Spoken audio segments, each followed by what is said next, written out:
Hello everyone. In 1940, the heavy tank KV-1 put into practical use by the Soviet Army. It had very thick armor for its time. 75 mm in front of the hull, 90 mm in front of the turret, which is equipped by the German Army. A 3.7 cm anti-tank gun could not penetrate even from a distance of 100 meters. The weapon to be explained this time is the KV-1S, a heavy tank of the Soviet Union ground forces. While the KV-1 overwhelmed the German Army, it was unavoidably heavy due to its heavy armor. Regarding mobility, it was very low with a maximum speed of about 30 km per hour. Furthermore, the burden on the transmission and suspension is also very large. There was a constant stream of vehicles being abandoned on the battlefield due to breakdowns, etc. In addition, the armor is gradually strengthened and polished depending on the production time. However, there was no fundamental solution to the suspension, and the mobility continued to deteriorate. As a result, although it is a heavy armor for the military, rather than the dull KV-1, it has moderate armor and preferring T-34 with mobility. This gave the designer of KV-1 a sense of political crisis. Cochin Engineer, who is a designer, is a general-purpose tank that integrates a new heavy tank and a medium tank. While proceeding with the development of the KV-13, we proposed a provisional lightweight version of the KV-1. Equipped with a 41.5 caliber 76.2 mm tank gun ZIS-5 on the main gun. This gun is the KV-1. The tank gun F-34 equipped with the T-34 adopted from the 1941 model was improved. It fires armor-piercing bullets at an initial speed of 680 meters per second and has a penetration power of 68 mm at a shooting distance of 1,000 meters.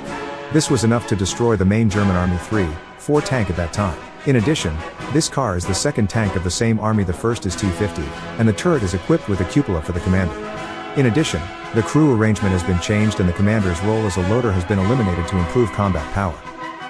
The body of this car is lighter than the one of KV-1 by reducing the armor thickness of each part. The turret is based on the T-34 and is equipped with a new design that takes into account the bullet avoidance. The maximum armor thickness of the car body was 75 mm, compared to 100 mm for the KV-1 produced at that time.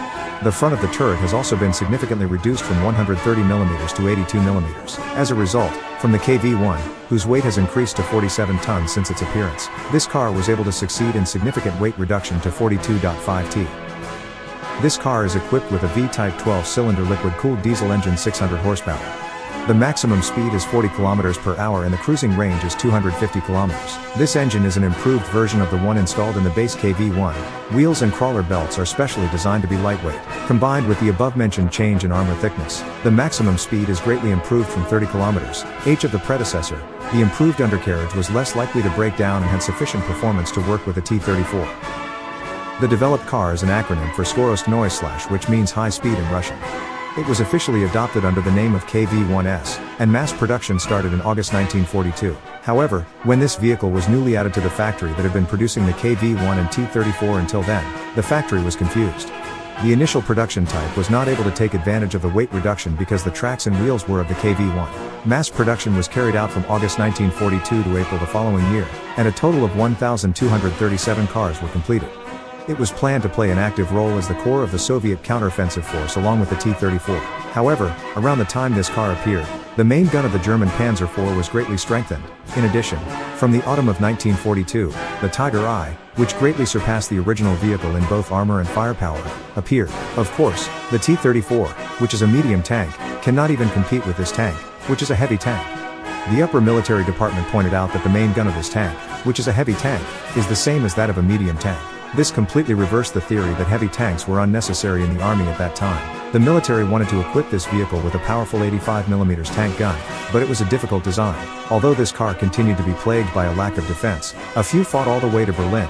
It became the basis of the later KV-85 and the foundation of the Soviet heavy tank development. Thank you for watching.